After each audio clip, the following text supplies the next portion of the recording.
The Philippines has been plagued by regional instability, disunity, and corruption, which has long been a hindrance for economic growth. In order to solve this, we must look for a solution in the long term, as the problem is already at its roots with already exorbitant taxes and must be properly allocated. Firstly, we disregard the unnecessary expenditures, as our country is notoriously known for graft and mishandling government budget.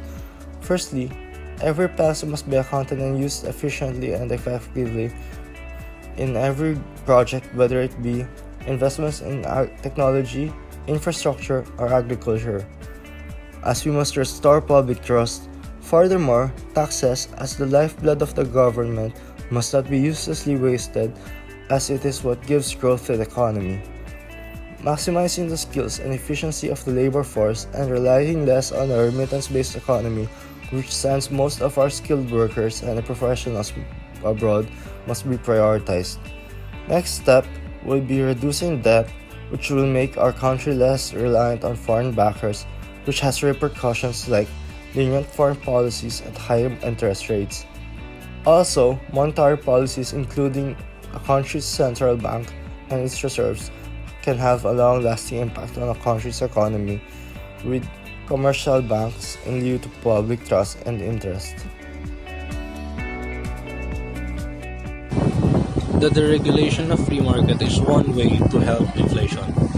The regulation of free market will help us to balance the market. If this happens, there will be more competition, and when there is more competition, it means low price. The consumers will always be practical no matter what happens. They always want the price of the products to be low. This will promote consumerism, and it will be good for the economy. If the consumers will know that consumerism is happening, they will have this mindset that let's get this product now while it's still cheap, because maybe one day the price will be high. And there goes the velocity of money. If the rotation of the money will be fast, the transactions will be more frequent, and if this happens, this will leave our hands with much more productivity. Next step is putting the tax in the place where it should be. Being transparent in our expenditures and more efficient, we should increase the rates through the central banks. We taxpayers are paying the tax properly, and I think the government should also use the money in the right way. Efficiency in spending for the government will also help to solve the issue for inflation. Loaning is not bad if it is controlled, but if it's not managed properly, things might not end well. The Philippines have a big debt in China, and I think this is one of the main reasons for causing the inflation. If you come to think of it, if the Philippines does not have debts or control the debt, we can be free and there is no need to increase the tax. We should know how to control debt, and this will be a big help for our country, especially for the current issue. With the advent of globalization, the world is becoming a smaller and more unified place. The Philippines must therefore adapt and be more active in the global community. International trade, being one of the primary sources of the country's economy, must be taken into account. The Philippines must reposition itself as a global trader. As an agricultural country, we have a plethora of products to offer the world, with cash crops such as mango, cocoa, and other exotic fruits. Loosening tariffs would encourage traders to deal with the country rather than its competitors. Furthermore, modernization and investment of its merchant fleet would be advisable. Further cooperation with its exclusive economic zone partners in the ASEAN should be considered, like partnerships in trading and technology development. Friendly bilateral relationships with the countries like Japan should be invested in while maintaining neutrality in disputes. Reducing debt in the country should be taken into account, as this will hinder foreign exchange. Further industrial zones of the country should be taken into account.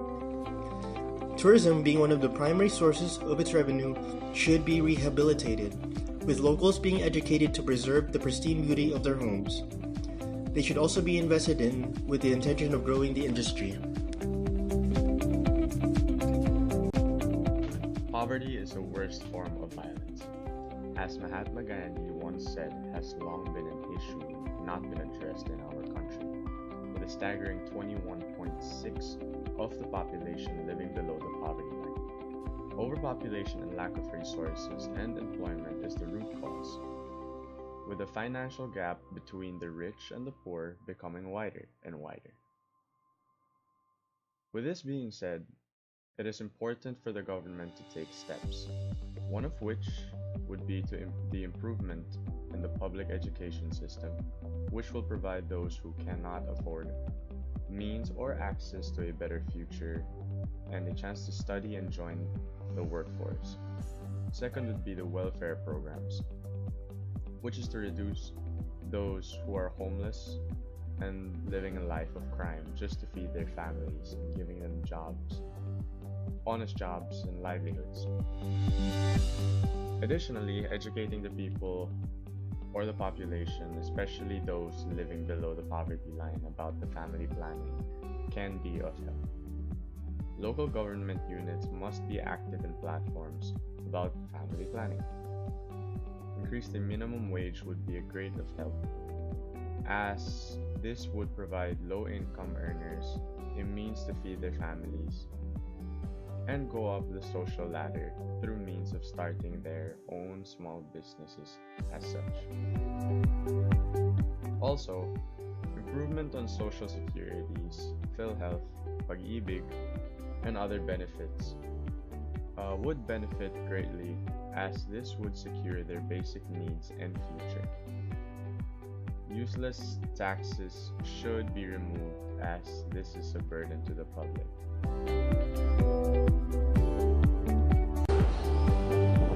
Unemployment will always be evident in every country, especially here in the Philippines.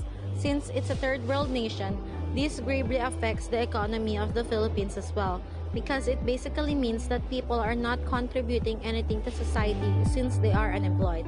However, this does not mean that there is no hope to change this reality. If a proper economic development plan for unemployment is thought through, then there may be a chance for the economy to rise. There are several ways on how to come up with this kind of economic development plan.